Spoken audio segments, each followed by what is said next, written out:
sighed Donnelly. Because from the courts of heaven, when you're there, you will see that no matter how the sticks and stones caught you, bruised you, smashed you, and the bakers and the brewers forced you to work for them for nothing, from the eye of God in which you will someday walk, you will see that once, long before you were born, you chose to be a Donnelly, and you laughed at what it would mean.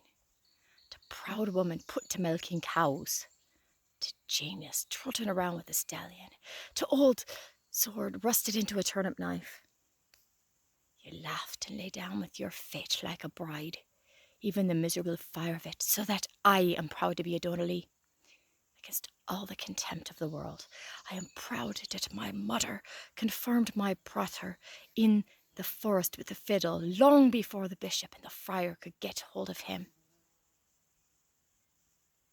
And I wish I had shared her fate beside her. But oh, still would it have been different. I loved my mother, and I nearly saved her.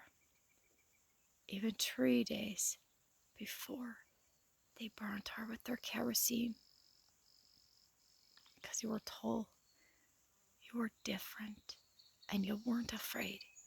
That is why they burnt you with their tongues first, and 10 with your kerosene.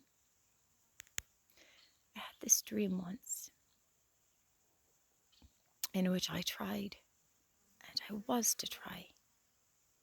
And the dream I am going to show you repeats itself to me like a creed I have learned I don't know when.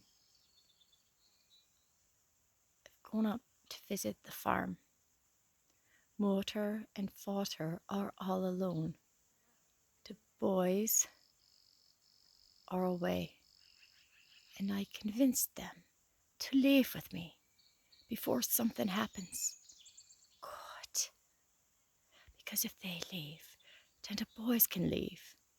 But if they stay, then the boys have to stay and fight for their parents and their work all the time. There's this train that we have tickets for, and it stops at a crossing near Auntie O'Keefe's tavern. We spent 5 minutes getting the dog in.